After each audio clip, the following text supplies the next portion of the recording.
به نام خداوند جان و خرد. درود بر شما دوستای عزیزم. به تاروت هیون خوش اومدین. من شانتی هستم و توی این ویدیو قراره که ببینیم شخص مورد نظرتون هنوز به شما فکر میکنه و اگر فکر میکنه به چه چیزی فکر میکنه. من اینجا براتون 2 گزینه گذاشتم. میتونید راجع به 2 شخص نیت بکنید و یا اینکه فقط یکیشو انتخاب کنین. هر کدوم از این سنگ ها و این کارت ها که باهاشون ارتباط برقرار میکنین رو انتخاب کنین.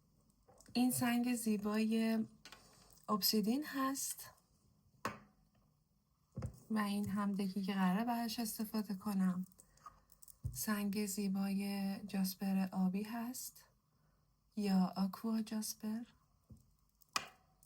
که قراره این دک رو بهش استفاده کنم و از این دک زیبای اوراکل برای هر دوشون استفاده خواهم کرد.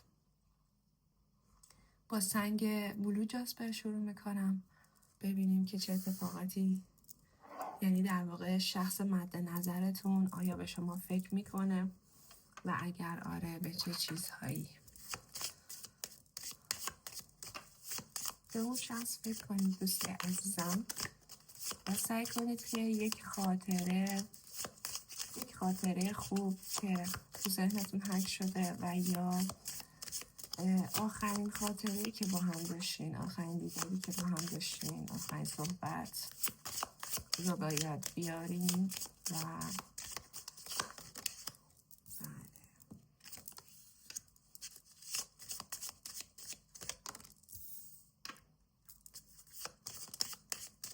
آیا این شخص هنوز بهتون فکر میکنه؟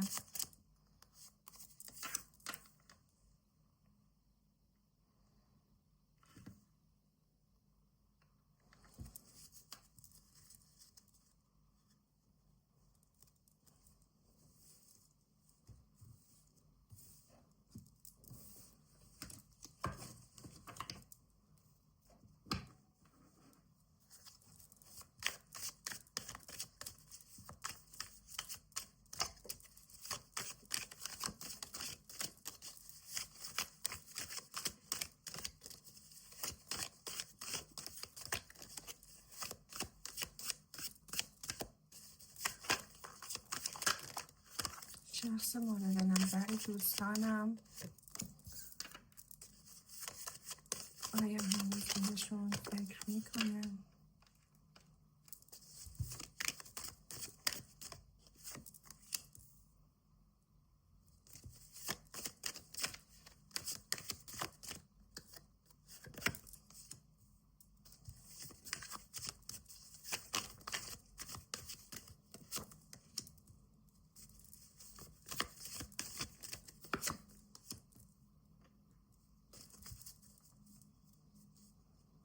اوکی، خیلی خوب. دوستان عزیزم، قبل از هر چیز میتونم بهتون بگم که بله، حتما که بهتون فکر میکنه. شما رابطه‌ای داشتین که حالا شاید نامزد بودین و یک رابطه بسیار جدی داشتین. من اینجا دارم میبینم که فکر میکردین که این آدم دیگه همونه همون شخصیه که باید باشه، ولی خب دارم میبینم یه ذره احساسهای حالتهای کنترلگری داشته این فرد. یعنی انقدر که میخواسته که خیلی همه چیز رو خیلی سفت و خیلی دیکتاتور مانند. من اینجا دارم میبینم که یه مقدار رفتارهای کنترلگری داشته این آدم که شما رو فکر میکنم که خسته کرده. اما دوستان اینو بهتون بگم، این آدم خیلی فکرش درگیر شماست و همش فکر میکنه و ترس این رو داره. اولا که ترس از دست دادن های شدید و ترس این رو داره که نکنه شما رفتید با کس دیگه ای و نکنه ارتباط عمیق دیگه ای رو شروع کردین و نکنه که حتی ازدواج کردین. اینجا خود زیباتونم افتادین. در هر صورت دارم براتون میبینم که خیلی هم مخفیانه و بدون اینکه شما اصلا متوجه بشین خیلی به شما یعنی حالا فکر کردن که هیچی خیلی آمارتون رو میگیره و از راه دور خیلی حواسش به شما هست و فکر میکنه که یک چیز ناتمومی هنوز بین شما وجود داره که شما میتونید، یعنی اگر بخواید میتونید که دوباره در واقع با همدیگه حل و فصلش کنین و بتونین دوباره یک شروع جدید داشته باشین. چون اینجا آس جام براتون افتاده و من اینجا یه شروع خیلی قشنگ رو دارم میبینم در کل برای شما دوست عزیزم.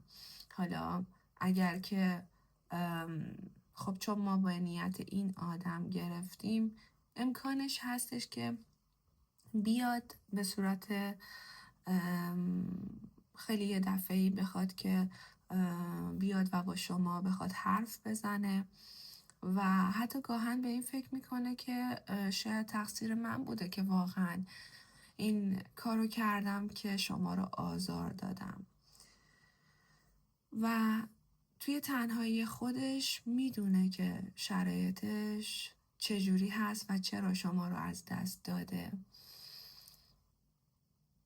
دوستان گلم، اینو بدونید که این حجم از کنترلگری فقط از یک موضوع نشأت میگیره. این آدم شدیداً ترس از دست دادن و ترس از تنها موندن داره. میبینم که وابستگی های خیلی سمی رو توی زندگیش تجربه میکنه همیشه و متاسفانه شاید توی دوره‌ای از زندگیش حالا تنها گذاشته شده و اینم بگم که خیلی ها با این مشکل درگیر هستند. در هر صورت به شما داره یک خبر و یک شروع جدید رو نشون میده. در هر صورت این آدم به شما عشق زیادی داره و امیدوار هستش که شاید بتونه یه روزی دوباره شما رو داشته باشه. خب بریم سراغ دسته بعدی. سنگ زیبای ابسیدین و دوستانی که این دک رو انتخاب کردم. بریم ببینیم که شخص مورد نظر شما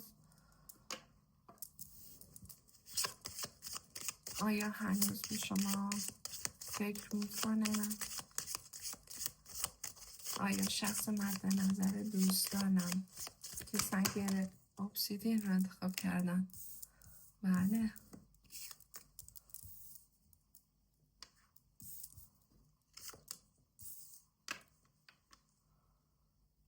بله.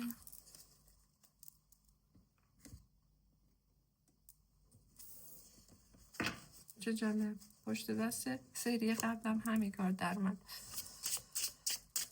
ببینیم تاروت چی به ما میگه. آیا شخص مورد نظر دوستان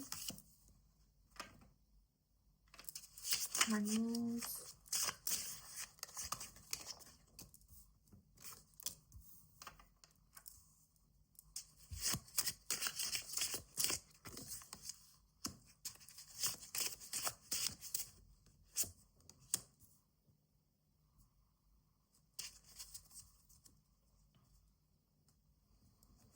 خب عزیزای گلم، بله دوستان، این آدم به شما فکر میکنه و این رو بدونید که فاصله گرفتن از شما خیلی براش دردناک بوده و در هر صورت ولی سعی میکنه که همچنان امیدوار باشه، همچنان مثبت فکر کنه و من دارم اینجا میبینم که این آدم هنوز داره استقامت میکنه راجع به شما، یعنی هنوز هم سعی میکنه که در واقع صبر داشته باشه. میدونید چی بهتون میگم؟ بله که شما دوباره به سمتش برید آدم به شدت مغروری رو دارم میبینم اینجا و حتی این آدم رو میبینم که شاید با کس دیگه آشنا شده و سعی کرده که یه شروع جدید داشته باشه، ولی خب متاسفانه میتونم بهتون بگم که این شروع جدید هم اصلا براش جالب نبوده، یعنی صرفا به خاطر مسائل حالا فیزیکی یا بیشتر به خاطر نیازهای جنسی دارم میبینم که وارد یک رابطه ای شده و خیلی هم آدمی نیستش که خیلی باثبات باشه، آدمی نیستش که خیلی بخواد تو فکر تعهد دادن و این چیزا باشه. اما جالبه که شاید دوستانی که قبلیه رو نگاه کردن، فال قبلی رو نگاه کردن، شاید دوباره دارید راجع به همون آدم نگاه میکنید، ولی در هر صورت این آدم رو داره آدم کنترلگری نشون میده دوباره و خیلی روحیه گرم‌مزاج و میتونم بگم گاهن عصبی و آدمی هستش که اگه بخواد کار رو انجام بده حتما انجام میده. این آدم خیلی آدم مغروریه، به خاطر همین اگر که تصمیم بر این که بیاد و به شما اون حسی که داره رو به شما ابراز بکنه، واسش خیلی سخته، واقعا سخته. و بله، در هر صورت من اینجا یک قدم برداشتن رو براش میبینم. حالا امکان داره دوستای گلم که از این آدم یه خبری بشنوید، امکانش هست، یا مثلا بخواد تصمیم بگیره که یه حرکتی رو انجام بده. حالا دیگه باید ببینیم که شما چی میخواید. ولی تا جایی که میدونید، تا جایی که میتونید، سعی کنید شما سمت این آدم نرید. این آدم شدیداً آدم مغرور و خودپسندی هست و دقیقاً همین رو میخواد. خیلی داره دووم میاره که نیاد سمتتون، یعنی خیلی خودشو حاضر درد بکشه، حاضر عذاب دوری رو تحمل کنه ولی نیاد و غرورش نشکنه پیش شما. و همچین آدمی که توی رابطه، توی ابراز احساسات مغرور هست، هیچ به درد شما نمیخوره دوستای گلم. آدم هایی که در ابراز احساساتشون بخیل هستند نمیتونن شما رو شاد کنن. در هر صورت دوستای عزیزم، مرسی که تا اینجا همراه هم بودین و براتون آرزوی بهترین ها رو دارم، براتون آرزوی آرامش، عشق و برکت های الهی رو دارم. شما رو تا ویدیوهای دیگه به دستان خداوند میسپارم.